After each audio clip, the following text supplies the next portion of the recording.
The Year 8-9 students begin their walk at Alligator Gorge. The first day is only a short walk and night one is spent at Kingfisher Flat campground. The second day is a little harder as we walk all day through to Mambray Creek for our second night. The black arrows on the map is our route. The red arrows are a small walk we do into Hidden Gorge. We drop our packs on the trail and walk in and out of Hidden Gorge, which has some stunning scenery. During the weeks leading up to the camp, students will be undertaking outdoor ed lessons to learn how to prepare for the camp. Part of this is understanding what to take and how to pack it. This diagram shows the essentials required by students. Students will share a tent and trangier, which is a metho cooker.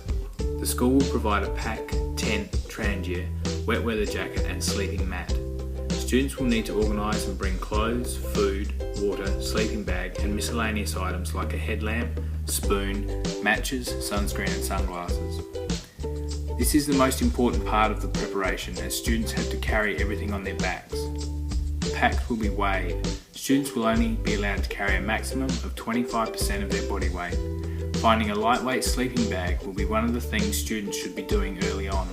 Sleeping bags are often one of the heaviest and bulky items.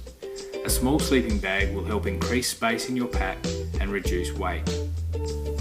On arrival, we descend into Alligator Gorge. This gorge has some beautiful scenery made all the more interesting if water is flowing through the gorge. Students will learn about how to make bushwalking easier, more enjoyable and safer. Things like carrying a bum bag to put snacks and sunscreen in, wearing a broad brim hat instead of a cap, and lining your pack with a garbage bag to waterproof its contents are examples of useful and important things to remember when preparing for a bushwalk. Water, sunscreen and a good hat, preferably broad brimmed, are important. Sunstroke and sunburn are not things you want when you're stuck out in the middle of the bush. Water is very important on a bushwalk. Luckily we can fill up from rainwater tanks at each campsite. Students will still need the capacity to carry at least 2 litres of water. A lightweight water bottle, 750ml to 1 litre, that can hang off the outside of the pack is useful to use while walking. A bladder from a 10 litre water box or a camel pack bladder are both good options for carrying the remaining water in students' packs. During our walk on the second day, we stop at Hidden Gorge, which goes off the main trail. We leave our packs at the main trail and walk into Hidden Gorge. There is some great scenery, wildlife and interesting rock formations to see in the gorge.